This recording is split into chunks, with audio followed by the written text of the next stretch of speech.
What's up, guys? Thanks for tuning in. Today is the last day I have the Nissan Rogue, and I thought it would be a good opportunity to check it out and give you the 5 things that I really dislike about the car. I've actually had this for a week and I'm pretty impressed with it. I like it a lot. It's a good car, but there are 5 things that I've seen that have really been bothering me since I got it, so let's go in and check it out. First things first. I do, and like I said, I do actually like this car. It is a decent car. It does its job, you know. It's a CUV. People like it. People buy it. I like it. I like the styling. I like the interior. But there are a few things that we need to talk about with this car. First things first. Number one, the CVT transmission in this thing is not good. It's very interesting, and it is one of those transmissions where you don't really want to drive it at all. You know, that's the CVT transmission. It's not fun to drive in the slightest.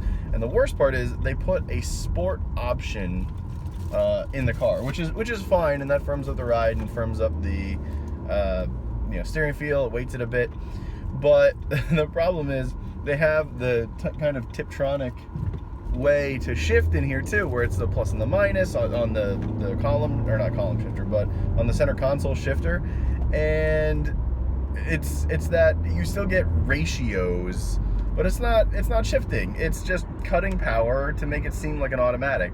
And at first I thought it was pretty nice, and I thought it was a reasonable facsimile of an automatic, but the more I drive it, the more I despise it. So Nissan, definitely go with an automatic dual clutch transmission, something like that for the next iteration of this.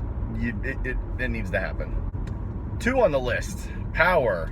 This has a 2.5 liter 170 horsepower engine, 16 valve 4-cylinder. So for a CUV that is the largest in its class, that's actually underpowered. It actually has one of the smallest amounts of power for its class. The Hyundai Tucson we drove yesterday, that actually has 175 from a turbocharged 1.6 liter. So already you're down on power compared to one of the segment's better options. It needs more power. You put your foot down and it doesn't really go at all. I mean, it'll get you going, but it won't get you out of a pinch. It won't get you out of an emergency situation on the highway. You really kind of have to plan for what you are going to do with this car if you're going to go fast or something. So it needs more power, especially in a big, heavy CUV like this. Third thing, the button layout in this car is odd, to give it the benefit of the doubt. It's the weirdest layout I've ever seen in a car on the left-hand side that I've driven, that I've had for a week. I'll give you a little bit of B-roll of it right now, because trying to explain it kind of doesn't make sense. So you have the center console, right? And you have your nav system, you have buttons for radio, and you have climate control and everything. Then you have stuff on the steering wheel. You have volume, cruise control, and your little center gauge cluster screen where you can look at tire pressures and anything like that. But on the left-hand side, where you think you'd have some of those controls for sport mode and lane keep assist and heated steering wheel, which is a nice option, heated steering wheel, all of that is on this left-hand side down here, where you can reach it, but you kind of have to take your eyes off the road, and it's just weird. It's a weird placement, and it doesn't make sense. You can just put all of those controls into the nav system or onto the steering wheel. You don't have to put them on the left-hand side like that. It doesn't make sense, and it's just flat out awkward. So yeah, the button placement in here is suspect at best. Number 4, I already touched on. It's actually the shifter with the CVT. It doesn't make sense. And you don't get that automatic feel. You don't even get a manual feel. Some of the Tiptronic transmissions that are out there today, you get a better feel for what the rev range is and how to shift, maybe as a good way to learn to drive manual. This does not do that at all. It just cuts power and goes right back to that ratio where it is, whiny, and it just doesn't make sense. It's sort of It's just really annoying. I don't think that Nissan should do the CVT anymore, especially with the sport shifting Tiptronic option. It's just not good. Fifth and final thing that I do not like about this Nissan Rogue is the steering wheel, but there's a caveat to that. The steering wheel itself is actually very nice. It's weighted well. It's chunky. I like the feel of it. You can probably see just a little bit of it here, but I'll give you another shot. It's wrapped in this kind of faux leather. It is a nice steering wheel.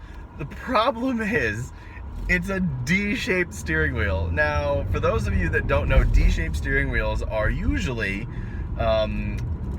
reserved for sports cars, and the reason for that is you get a flat bottom because you're usually in sort of a pilot's position. You're a lot closer to the steering wheel. The steering wheel might be a lot closer to your body. It might not be able to be moved too. There are fixed steering wheels out there, especially in some high-end or stripped out sports cars, and it just doesn't make sense in this car. It's weird to drive it and be wheeling around, and all of a sudden you have this flat bottom in a SUV, CUV thing. It's just weird. That I don't like. The rest of the steering wheel is great. The steering feel is pretty good in this car, but the D-shaped steering wheel, not feeling it. Needs to be round. Would be way easier to drive when you're kind of like doing some tighter turns in this car. Well, like I said, this is my last day with the Nissan Rogue, and it's been a good car. There hasn't been a problem with it at all. It hasn't done anything wrong. The lane keep assist is a little awkward, but you know, it's overall a very decent car. You buy it, you're not going to go wrong with it. It is Japanese, so you're going to have very good efficiency. You're going to have very good reliability for the most part. Most Japanese brands, Honda, Nissan, Toyota, they all have pretty good reliability on the whole when it comes to that. But you know, would I buy the car? I don't know. There's a lot of other options I'd like to drive before this, but if someone gave it to me, I would not say no. So that's I guess that's a rousing endorsement from me. So thanks for watching. If you liked the video, please give it a thumbs up, and don't forget to subscribe to the channel. You can always check us out at shiftinglanes.com or on social media on Facebook and on Twitter. Catch you next time. See ya.